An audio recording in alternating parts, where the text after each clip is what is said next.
మీడియాలో ఫస్ట్లో నేను ఫేస్బుక్లో అకౌంట్ తీసినప్పుడు కానీ దాదాపుగా ఒక 6-7 ఏళ్ళు దాకా ఏ ప్రాబ్లం లేదు. పాలిటిక్స్ అక్కడ మాట్లాడేవాళ్ళం కాదు. ఫ్రెండ్స్ అంటే అక్కడే వివిధ రంగాలకు సంబంధించిన వాళ్ళు కలిసేవాళ్ళు, చక్కగా వాళ్ళతో మాట్లాడుతుండేవాళ్ళం, చాట్ చేసేవాళ్ళం, పంచుకునేవాళ్ళం.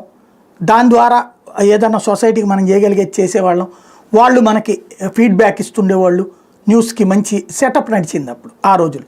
ఫేస్బుక్లు, ట్విట్టర్లు ఇట్లాంటివి. యూట్యూబ్ తొలినాళ్లలో కూడా ఈ ప్రాబ్లం లేదు. ఇప్పుడు క్రమంగా సోషల్ మీడియా ఎట్లాగైపోయింది అంటే ఇది ఇన్ఫ్లుయెన్స్ చేస్తుందని గ్రహించారు పార్టీలు. ఇది గ్రహించడం బిగిన్ చేసి అంటే పేపర్లను జనం నమ్మకం కోల్పోయారు, టీవీలను జనం నమ్మకం కోల్పోయారు. ఇప్పుడు జనం నమ్ముతున్నది సోషల్ మీడియా. కాబట్టి ఇందులోకి కూడా ఆ బురద వచ్చేసింది.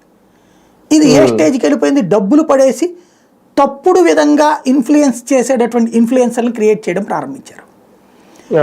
అంటే ఇక్కడ 2 పద్ధతులు. ఒకటి నిన్ను నన్ను మార్చడం.